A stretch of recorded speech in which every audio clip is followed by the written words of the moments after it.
The Houston church shooter reportedly identified as transgender. It's February 12th, 2024, and these are your headlines. A day after the shooting at Houston's Lakewood Church, more information is coming to light about the perpetrator.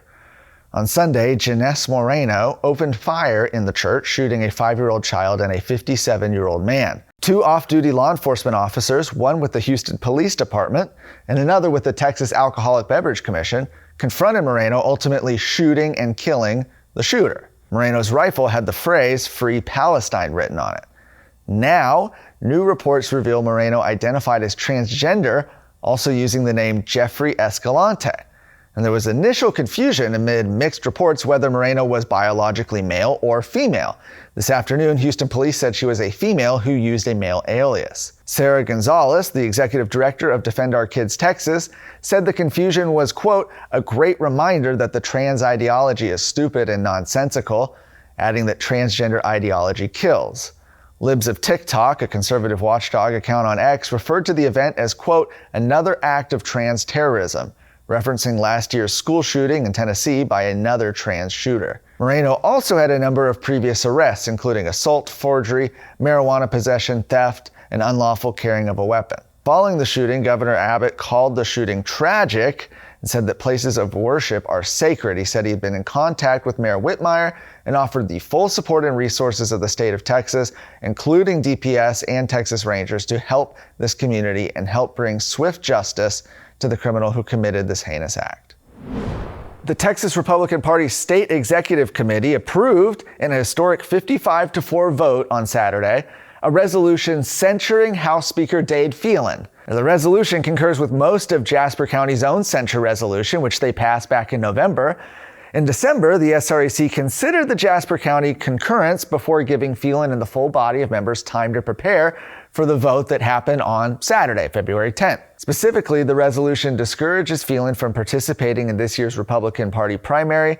It strips GOP financial support from his campaign and potentially opens the door to the party campaigning against him. The 61 SREC members, composed of 1 man and 1 woman from each of the state's 31 senatorial districts, debated the general concurrence of the county censure before making the final vote.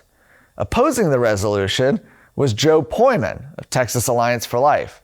And according to donation records, Phelan has been a top donor to Poyman's Political Action Committee. The initial censures originated in the counties of Orange and Jasper, 2 of the 3 counties that make up Phelan's home district. The other one is Jefferson. Representative Tony Gonzalez of San Antonio was also censured last year by the Texas GOP for his votes restricting firearms and in support of same-sex marriage. Phelan is currently being challenged in the Republican Party primary by David Covey, who's endorsed by former President Donald Trump, and local businesswoman Alicia Davis. Early voting begins next Tuesday, February 20th. Election Day is March 5th.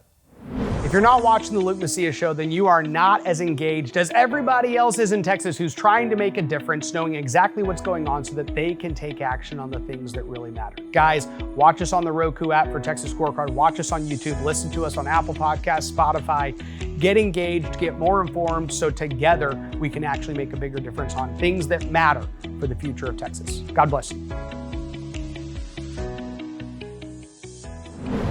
Lastly, a new study out of the University of Houston found that nearly 8,000 more children were born in Texas in 2022 after a law that took effect that restricts abortion once a baby's heartbeat is detected. Published in January by the university's Institute for Research on Women, Gender, and Sexuality, the study looked at the impact of 1 year of the Texas Heartbeat Act, passed during the legislature's 87th session as Senate Bill 8. That law took effect back in September of 2021. Researchers found that nearly 1,000 more children were born every month in 2022 compared to the previous year, causing the Texas birth rate to jump by 2% by the year's end.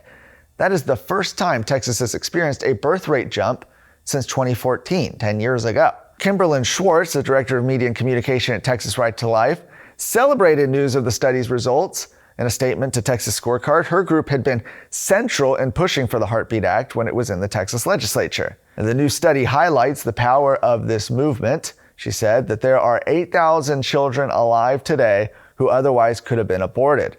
She went on to say the Texas Heartbeat Act has saved not only these lives, but the generations that will come after them. Beyond the Heartbeat Act, Texas passed another measure back in 2021, restricting abortions in anticipation of the U.S. Supreme Court sending regulation of abortion back to the states, which of course happened. That measure, House Bill 1280, amended the Texas Health and Safety Code to prohibit almost all new abortions and punish abortion providers who violate those restrictions.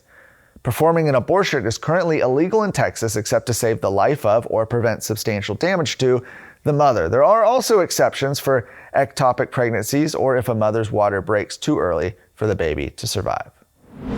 For more of today's stories, head to TexasScorecard.com.